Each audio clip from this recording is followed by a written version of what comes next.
Bom dia, pessoal do sétimo ano. Tudo bem com vocês? Bom, vamos dar sequência aos nossos estudos, né? E na aula de hoje nós vamos trabalhar especificamente sobre o capítulo 10 que trabalha sobre a migração.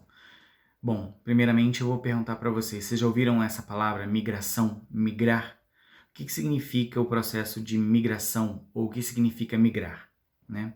Migrar significa deslocar, sair de um lugar e ir para outro. Então, todas as vezes que nós fazemos um deslocamento de um lugar para outro, nós fazemos uma migração, né? Então, a gente percebe que isso às vezes pode ser feito em grandes distâncias ou às vezes em pequenas distâncias. Vai depender muito de todo o processo de migração. Bom, do ponto de vista da geografia da população, né, que inclusive tem a ver com os nossos estudos futuros e o nosso último do capítulo 9 que trabalhava sobre os índios, né, esse tema ele é muito interessante porque ele traz uma discussão a respeito do processo de deslocamento das pessoas pelo espaço geográfico mundial, né? Então, o que nós temos presentes aí? Primeiro, tentar entender que eu chamo esse processo de migrar como processo de deslocamento. Mas eu posso ter o fato de imigrar, com um izinho na frente, e o emigrar, com um ezinho na frente, né? Ciente que a pessoa faz as duas coisas ao mesmo tempo. Deixa eu explicar isso melhor para vocês. O processo de migração e imigração, né, é quando a pessoa chega num determinado lugar. E o processo de emigração é quando a pessoa sai de um determinado lugar. Só que uma única pessoa, né, ela faz esse movimento ao mesmo tempo. Porque ao sair de um lugar, ela obviamente chega em outro, né? Então, a gente costuma dizer esse fenômeno, né? Bom, e aí o que mais nos interessa é pensar a respeito da migração dentro do território brasileiro, né? O que a gente tem para caracterizar dessa migração dentro do território brasileiro?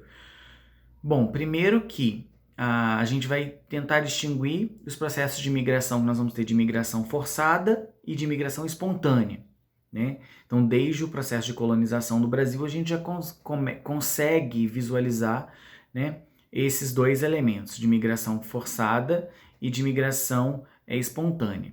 A migração espontânea é aquela feita espontaneamente, livremente, como os portugueses fizeram. Vieram de Portugal, né, por livre e espontânea vontade, né? Já a migração forçada é uma migração que foi obrigada, né? A gente chama de migração forçada, obrigada, e a apostila acaba chamando de compulsória, né? Então a gente vai perceber que é a mesma coisa.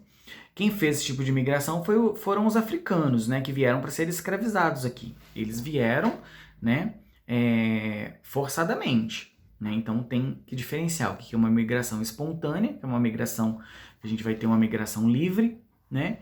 E a migração forçada, que é uma migração feita forçadamente por alguns grupos que foram escravizados, né? Então a gente tem que fazer essa diferenciação.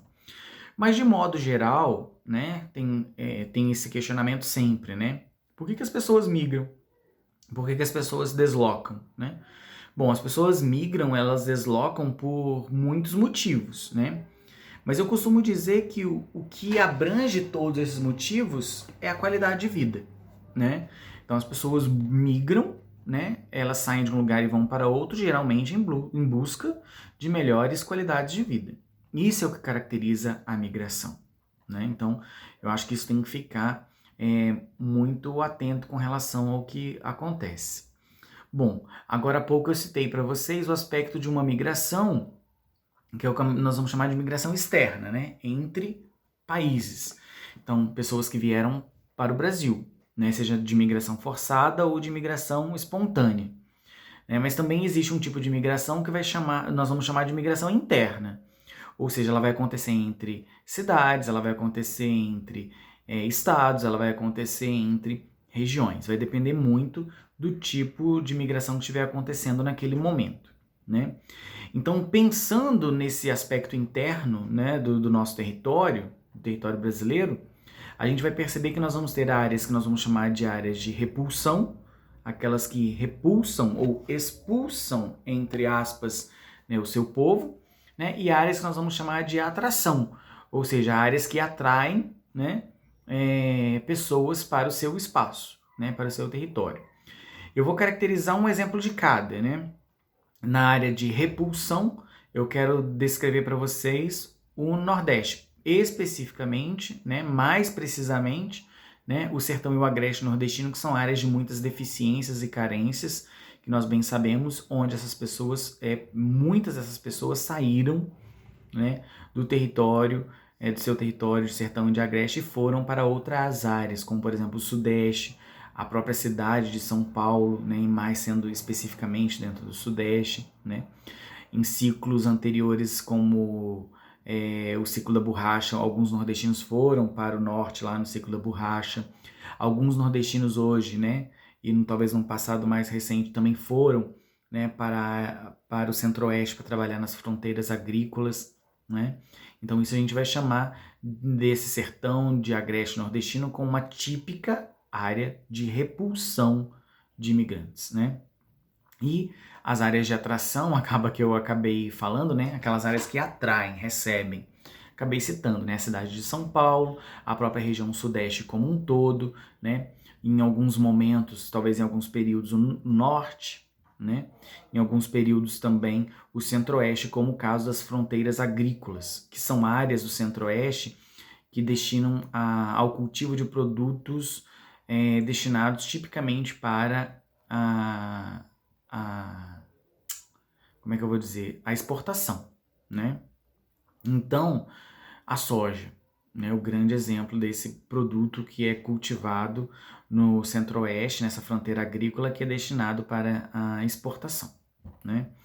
Então, pessoal, o que eu quero dizer aqui para vocês é o seguinte: dentro dessa migração interna nós vamos ter áreas de atração e áreas de repulsão, e isso já é bem valoroso, né? Bem característico, né, do nosso território. Mas assim como a gente sabe que tem brasileiros que vão para outros países, né, como brasileiros que vão para os Estados Unidos, mais recentemente na Europa tem ido uma demanda muito grande para Portugal, né, ou destinos clássicos como Itália e Alemanha, né, e na Ásia o Japão, né. A gente sabe que sempre teve essa saída de brasileiros para outros países, né, mas também tem estrangeiros, né, que vêm para o nosso território. Então, esses estrangeiros, eles vêm nas proximidades aqui do próprio Brasil, né? Especificamente alguns da América do Sul, mas da América como um todo, da própria Europa também vem alguns grupos, né? Da África também temos alguns grupos, da Ásia, alguns grupos, né? Então, vai depender de cada origem. O que eu quero destacar mais especificamente de grupos hoje em dia que são mais, digamos assim, mais frequentes, né? São os bolivianos, que muitas vezes vêm para o Brasil, né, devido à proximidade, vêm para trabalhar em fábricas de roupas, principalmente em São Paulo. Muitas vezes a gente já viu muitas reportagens de bolivianos que são submetidos a trabalho escravo, né? Então isso é um erro, um grande problema, né? Os venezuelanos, que devido a problemas no seu país acabam vindo também, atravessando a fronteira lá no norte e vindo para o território brasileiro, né? Adentrando, como a gente fala, né? Adentrando o território brasileiro. Os haitianos, né? Que o Haiti é da América Central, uma ilha, né? Parte de uma ilha da América Central que passa por muitos problemas, muitas dificuldades. Sem sombra de dúvida, um dos países mais pobres do mundo, né? E o Brasil, como teve força de paz, ajudou na força de paz da ONU lá um tempo atrás. Então teve um vínculo muito forte de brasileiros lá. Então muitos tiveram essa aproximação com o Brasil e vieram para o Brasil, né? E os casos dos sírios, que também passam por problemas de guerra civil, né? O território quase totalmente destruído e que vieram também para o Brasil, né? Em tempos mais recentes que a gente destaca, então, esse grupo de bolivianos, de venezuelanos, de haitianos e também de sírios, né? Então, em tempos mais recentes a gente acaba destacando isso também. Eu quero apenas ressaltar um outro exemplo nesse estudo de migração, que é o de migração pendular, que é a migração diária ou semanal de um grupo ou de um indivíduo, né? Então, para ser bem claro, alguns professores da nossa escola são professores de Juiz de Fora. Eles moram em Juiz de Fora, vêm para Barbacena e no final do dia, após o seu término de trabalho, eles retornam para Juiz de Fora. Isso é migração pendular, né? Que vai e volta, né? Isso é muito comum no Brasil entre cidades. No mundo isso é muito comum entre países até, como nos casos europeus, né? A gente sabe disso.